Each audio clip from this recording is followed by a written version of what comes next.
एई भीषण गरम रक्षा पाइबा चलतु आज आम घरे ही 4 प्रकार जूस बनैबा। जो जिनिस कि आमको बहुत सहजरे घरे मिल जाए से जिनिस ही आम आज जूस बनैबा।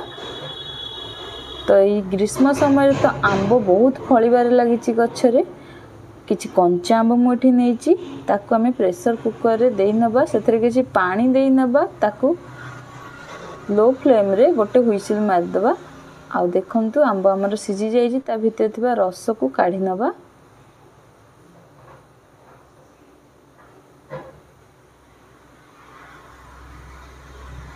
आउ ये आंब सब को गोटे ग्राइंडिंग जार रे दे नबा। किछि भजा जीरा गुंड एवं चीनी को मध्य मु ऐड करि नेछि। टिके बीट लूण 3टा कंचा लंका टिके अदा बिना पानी रे को हमें ग्राइंडिंग कर नबा। आउ ये हमर रेडी हो गला आंबर रस। आको आमे 15 दिन पई स्टोर कर रखि परिबा। आ एठी मु ग्लास टिके जीरा गुंड बीट लूण पके नेछि। आ जो आंब रस हमें बनैथिले ताको ऐड कर नेछि। किछि ठंडा पानी ऐड कर नेली भल से मिक्स कर नेली। आ रेडी हो गला हमर कंचा आंबर पणा। थर निश्चय ट्राई करिवे। आ लेंबू तो बहुत सहज रे घर मिल जाए। तो लेंबू एवं नांडी बगुली मंजी रे हम आज गोटे जूस टे बनेबा। गोटे लेंबू को एठी मु काटी कि नेछि। टिके नांडी बगुली मंजी को एठी मु पानी रे बतुली की रखी देछि। पुदीना पत्र नेछि ताको ग्लास रे पकेई देली। तापरे काटी के रखितबा लेंबू को पकेई नेली। तापरे मु एठी किछि जलजीरा पकेई नेली। टिके बीट लूण पकेई नेली। स्वाद अनुसार एठी हमें चीनी पकेई नबा एवं बतुली रखितबा चिया सीड्स बा नांडी बगुली मंजी को एथे पकेई नबा। ये बहुत बढ़िया से बे फुली जाइछि। टिके बेलना काटी साजे टिके दळी नबा। टिके आइस पकेई नबा। ठंडा ठंडा पानी की पकेई नबा। आउ सब को भल से मिक्स कर नबा। आउ देखंतु रेडी हे गला हमर पूरा लेंबू एवं चिया सीड्स रो शरबत। सत्तरे बहुत बढ़िया लागिवो। बहुत ही टेस्टी लागि थाए। ये आपण थरे निश्चय ट्राई करिवे। दिन को दिन खरा केवल बढ़िबार ही लागिछि कमिबार तो ना ही धरु नाही।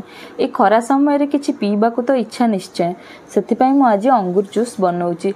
अंगूर सब मंजी गुडा को बाहर कर नेली ताको गोटे ग्राइंडिंग जार रे दे नेली। आवश्यकता अनुसार चीनी देकी ताको भल से ग्राइंडिंग कर नेली। एबे ताको हमें गोटे छणा साहाय्य रे भल से छाणी नबा।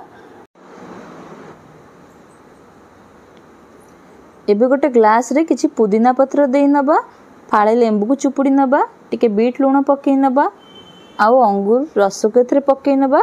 किछि पानी ऐड कर नबा। आपण माने चाहिए एथे ठंडा पानी एवं बरफ मध्य पकेकी पी परिबे। आ देखंतो रेडी गला अति सहज रे घरे ही हमर अंगूर कोली रे जूस। आपण माने थरे निश्चय ट्राई करिवे। पीबा पई बहुत ही टेस्टी लागिथे एवं आत्मा को बहुत शांति लागिथे खरा समय रे पीबा पई। एई भीषण गरम रक्षा पाइबा पई चलंतु आज गोटे यूनिक स्टाइल रे तरबूज जूस टे बनेबा। प्रथमे मु तरबूज को एमितिका काटी नेली। तापरे ए पार्टा को हमें रखिबा पछरे यूज करिबा। तापरे किछि तरबूज को चुन चुन करके काटी के साइड रे रखि नेली। एटा को हमें तरबूज स्टैंड भाबरे एठी यूज करिबा।